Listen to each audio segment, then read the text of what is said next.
Fondé vers 1085 par le vicomte Archambaud III de Comborn, le prieuré bénédictin de Meymac s'est émancipé de l'abbaye d'Uzerche dont il dépendait pour devenir lui-même abbaye en 1146. Cette communauté a prospéré grâce aux donations des vicomtes de Comborn puis de Ventadour et au pèlerinage qui s'est organisé autour des reliques de Saint-Léger. Au centre des constructions, l'église abbatiale, au plan classique en croix latine, a été construite entre le début du XIIe et le début du XIIIe siècle. Son chevet est composé d'une abside et 2 absidioles, et son portail d'entrée est surmonté d'un clocher-porche.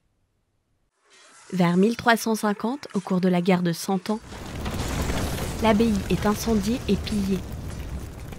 Des restaurations conséquentes n'ont lieu que 3 siècles plus tard, entre 1669 et 1690, avec l'arrivée de moines bénédictins de la congrégation de Saint-Maur qui observent une règle très stricte. Hormis l'église, la quasi-totalité des bâtiments encore visibles correspondent à cette campagne de travaux.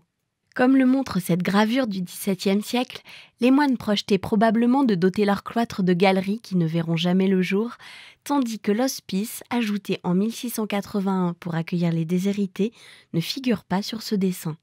L'aile sud regroupait les espaces de vie, réfectoire et cuisine au rez-de-chaussée, infirmerie, chambre commune et dortoir aux étages. L'aile est accueillait la salle capitulaire où les moines se rassemblaient pour prendre des décisions, mais aussi un dortoir, une bibliothèque et un sacrarium où l'on conservait les objets de culte précieux. La congrégation est dissoute à la Révolution et les derniers moines quittent l'abbaye. Le portail fermant le cloître est détruit, ainsi que l'ensemble des éléments de l'enclos abbatial. Les bâtiments de l'abbaye, aujourd'hui propriété de la commune, accueillent un centre d'art contemporain et un musée d'archéologie et du patrimoine.